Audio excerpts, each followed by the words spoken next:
There's no feeling more intense than starting over. If you deleted your homework the day before it was due, as I have, or if you left your wallet at home and you have to go back after spending an hour in the commute. If you won some money at the casino and then put all your winnings on red but it came up black.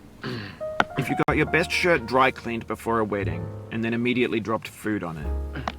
If you won an argument with a friend and then later discovered that they just returned to their original view. Starting over is harder than starting up. If you're not ready for that, like if you've already had a bad day, then what you're about to go through might be too much. Feel free to go away and come back. I'll be here. Alright, thanks for coming with me on this trip. I'll understand if you have to take a break at any point. Just find a safe place to stop and quit the game.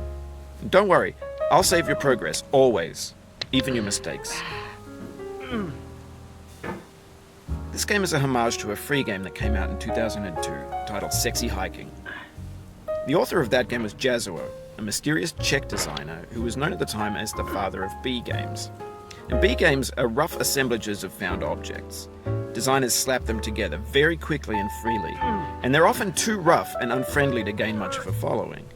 They're built more for the joy of building them than as polished products. In a certain way, Sexy Hiking is the perfect embodiment of a B game. It's built almost entirely out of found and recycled parts, and it's one of the most unusual and unfriendly games of its time. In it, your task is simply to drag yourself up a mountain with a hammer. And that act of climbing, in the digital world or in real life, has certain essential properties that give the game its flavor. No amount of forward progress is guaranteed.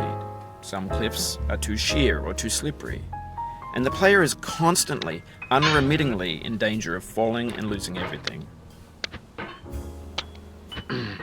Anyway, when you start Sexy Hiking, you're standing next to this dead tree that blocks the way to the entire rest of the game. It might take you an hour to get over that tree, and a lot of people never got past it. You prod and you poke at it, exploring the limits of your reach and your strength, trying to find a way up and over. And there's a sense of truth in that lack of compromise. Most obstacles in video game worlds are fake. You can be completely confident in your ability to get through them once you have the correct method or the correct equipment or just by spending enough time. In that sense, every pixelated obstacle in Sexy Hiking is real. The obstacles in Sexy Hiking are unyielding, and that makes the game uniquely frustrating. But I'm not sure Jazuo intended to make a frustrating game. The frustration is just essential to the act of climbing, and it's authentic to the process of building a game about climbing. A funny thing happened to me as I was building this mountain. I'd have an idea for a new obstacle, and I'd build it, test it, and it would usually turn out to be unreasonably hard. But I couldn't bring myself to make it easier. It already felt like my inability to get past the new obstacle was my fault as a player rather than as a builder. Imaginary mountains build themselves from our efforts to climb them, and it's our repeated attempts to reach the summit that turns those mountains into something real. When you're building a video game world, you're building with ideas, and that can be like working with quickset cement. You mold your ideas into a certain shape that can be played with, and in the process of playing with them, they begin to harden and set until they're immutable, like rock. And at that point, you can't change the world.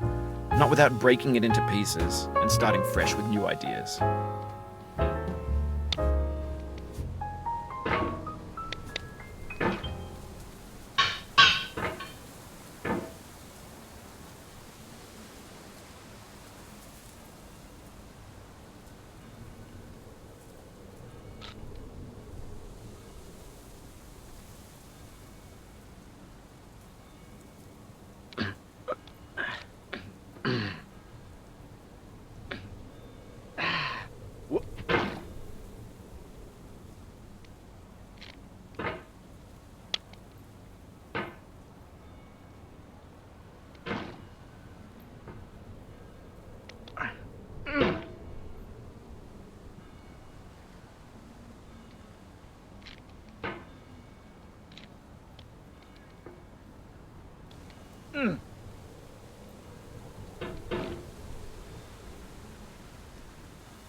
You've done this part before. You know it's possible.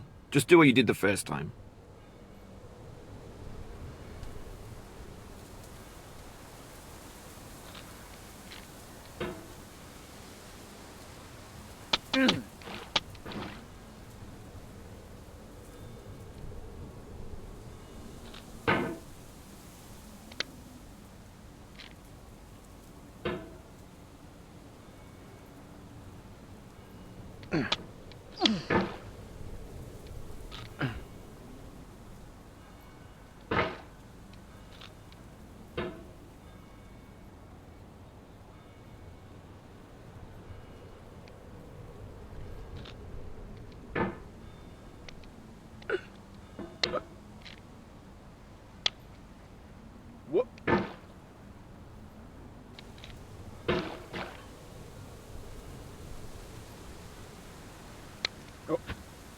Oh.